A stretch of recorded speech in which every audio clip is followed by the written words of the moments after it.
Bienvenidos oyentes de Radio Sefarad, estamos de nuevo en este programa llamado De Cero a Aleph, que dedicamos a las matemáticas y el judaísmo y en el que damos la bienvenida a Amelia Muñoz García. ¿Qué tal? Buenas tardes. Bueno, Amelia se encarga de llevar este programa en el que acerca a los oyentes esta ciencia, las matemáticas, y que hoy ocupa Nikolai Dmitrievich Brasman. Es un matemático judío nacido en el Imperio Austrohúngaro, aunque se nacionalizó ruso, y sus contribuciones nos las cuenta ahora mismo con mucho gusto Amelia. Adelante. Pues este hombre sobre todo trabaja en términos de mecánica, problemas matemáticos extraídos de mecánica, aunque también se dedica durante un tiempo a la geometría, entre otras cosas porque estuvo en contacto con las ideas de Lobachevsky, que trabaja, o más bien que introduce la noción de geometría no euclidiana durante el siglo XIX. Pero concretando un poco la juventud de Nikolai, pues él vive entre 1796 y 1866 y nace en Rasnova, que pertenece al Imperio Austrohúngaro, aunque actualmente el pueblo se llama Brno, en la República Checa. Y nace en el seno de una familia pues, de comerciantes judíos que en aquel momento estaba pasando algunos apuros económicos. En parte por este motivo por el que cursa sus primeros estudios en su casa, hasta que por fin es admitido en 1815 en el Instituto Politécnico Imperial y Real de Viena. Esto es el equivalente a una facultad técnica. Allí Nikolai pues, se encuentra con un problema de nivel. Los cursos no tienen el suficiente rigor científico y son muy limitados en contenido. Entonces él decide que su educación requiere de cursos más adecuados a sus intereses y se enrola en la Universidad de Viena. Todo esto se lo puede permitir gracias a las clases particulares que él va a estar impartiendo durante el curso. Bueno, en Viena, Nikolai tiene como profesor a Johann Littrow, el cual le imparte astronomía. Ante la atónita mirada de Littrow, Nikolai resulta ser un alumno excelente, ya que su profesor temía que su educación, que había sido muy irregular, un poco deficiente hasta ese momento, pues se transformara en un hándicap permanente para Brasman. Pero sin embargo, sí que va a conseguir salir adelante, en parte porque Littrow va a ser su mentor y le va a enseñar todo aquello que él necesite y lo pone en el camino de la investigación. Brasman empieza ya a producir trabajo científico incluso antes de graduarse, lo cual hace en 1821. Y aunque su interés era quedarse en Viena al principio, Littrow le consigue un trabajo en Lemberg, que actualmente se llama Lviv, como tutor de los hijos del príncipe Jablonowski, puesto que va a ocupar hasta 1823. Bueno, para entonces Brasman ya tenía cartas de reconocimiento y un poquito de dinero, y esto le permite irse a San Petersburgo, donde estaba una de las facultades más importantes en Europa, bueno, en la parte europea de Rusia. Entonces allí continuaría su suerte al conocer poco después de llegar a la princesa Evdokia Ivanovna Gotislina. Bueno, esta princesa, que también es conocida como Ni Izmailova, fue una mujer de un carácter resuelto y que estaba muy decidida a potenciar la ciencia y las letras. Ella emplea parte de su fortuna en actuar de mecenas para eruditos como Brasman y artistas como Pushkin. Entonces, hacia el final de su vida, la princesa se interesó por las matemáticas y por la metafísica, y en particular por la mecánica, que era precisamente pues, el área de interés de Brasman. Este no solamente va a recibir el mecenazgo de esta mujer, sino que además ella lo va a introducir en los círculos matemáticos locales. Y bueno, una de las consecuencias de estos nuevos contactos será la oferta de trabajo para un puesto de profesor en la escuela de San Pedro y San Pablo, como profesor de física y matemáticas. Este puesto lo cambia en 1825 por el de profesor en la Facultad de Física y Matemáticas de la Universidad de Kazán, la capital de la República de Tartaristán, que es una de las 21 repúblicas que incluye Rusia como parte de los distintos cuerpos que componen el territorio ruso. En total son 83 entre distritos autónomos, ciudades federales y otro tipo de estructuras.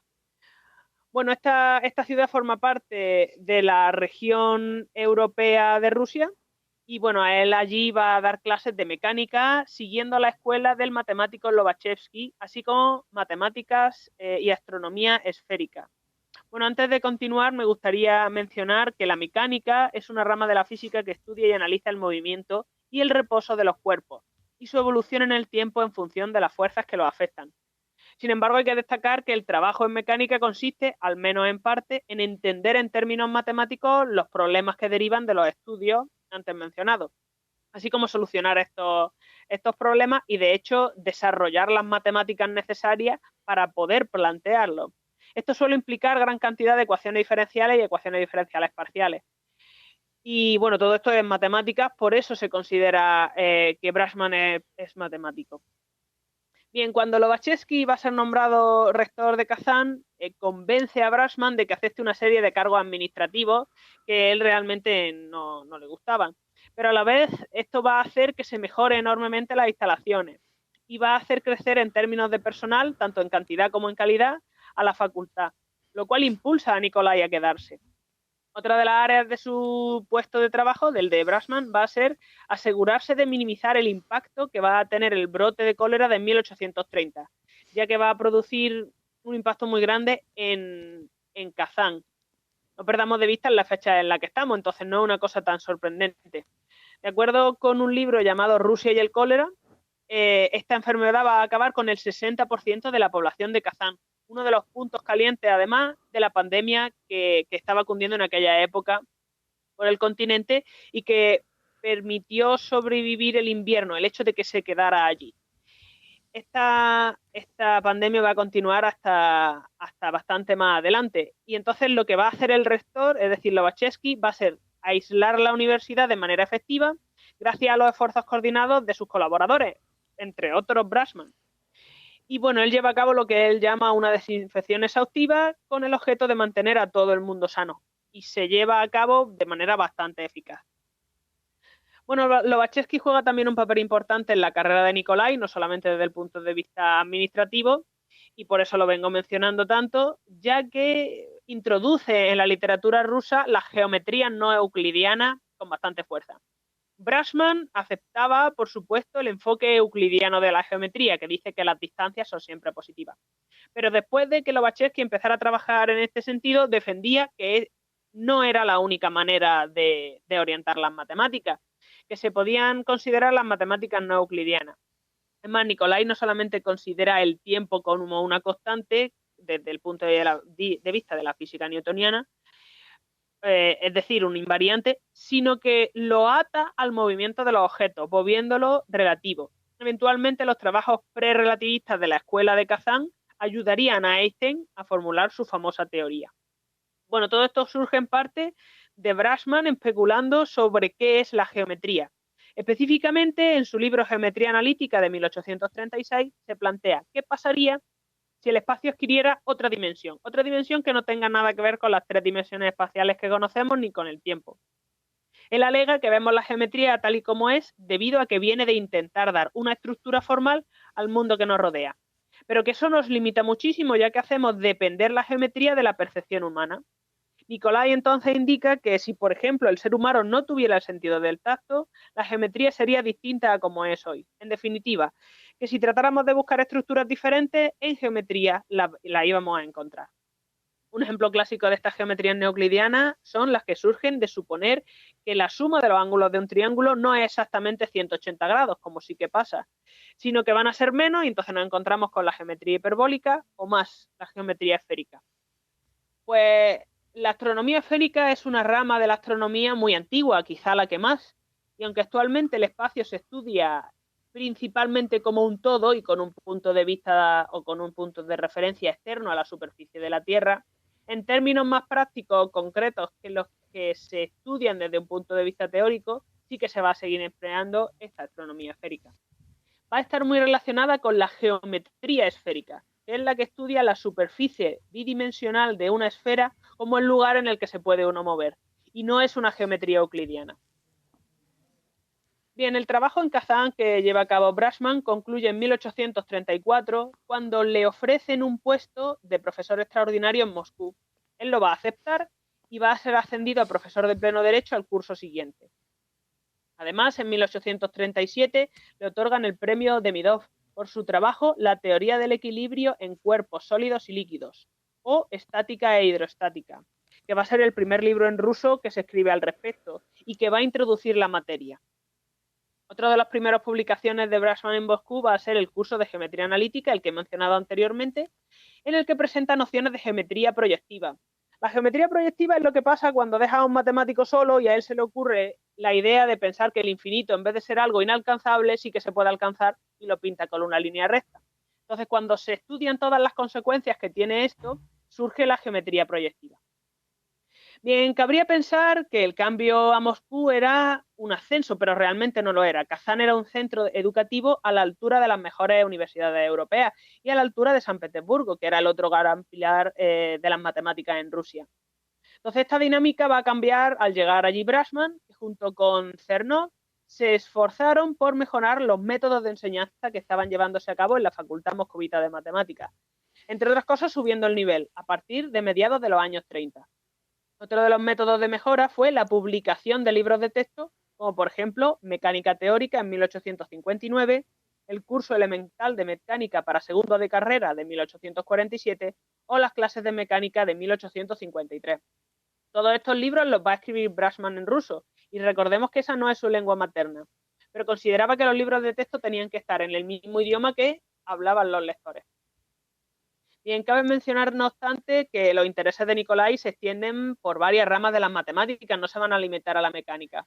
Por ejemplo, dentro de matemáticas aplicadas, él va a estudiar las ecuaciones diferenciales que surgen de la aplicación del método de Sturm y el comportamiento de sus soluciones. En análisis va a investigar problemas diferenciales, la integración de funciones algebraicas, puntos críticos de funciones en varias variables e incluso se va a interesar por la probabilidad, pero no llega a poder ponerse a fondo con ella, así que solamente va a publicar un artículo.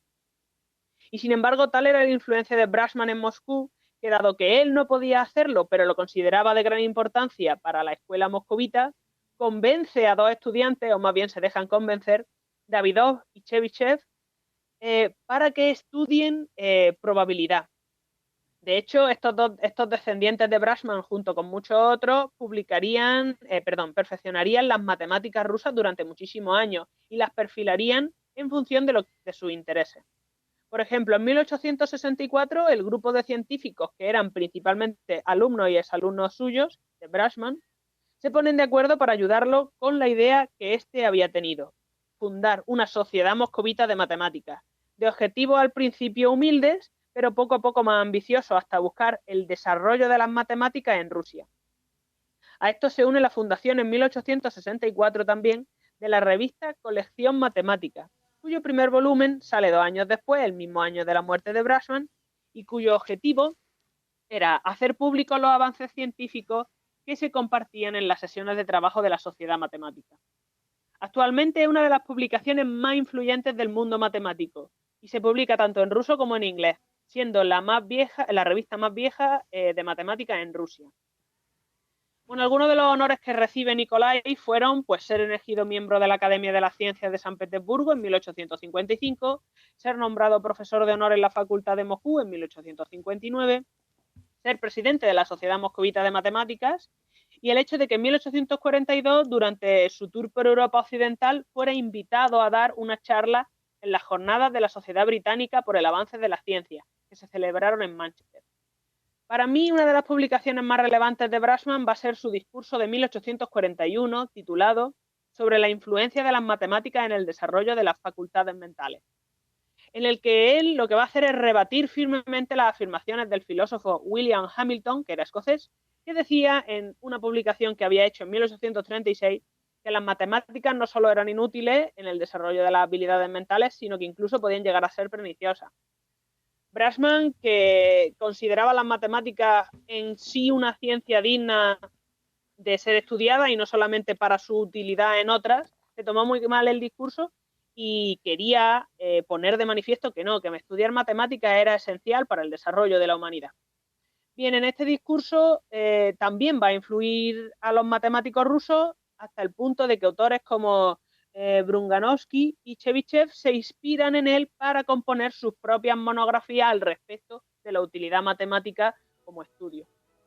Muy bien, Amelia, pues gracias por hacer también de las matemáticas una ciencia digna de ser difundida, ya que aparte algo que no solemos comentar es una rama a la que no tenemos acceso en los medios generalmente generalistas, valga la redundancia, y que tú nos acercas aquí a Radio Sefarad para todos los oyentes.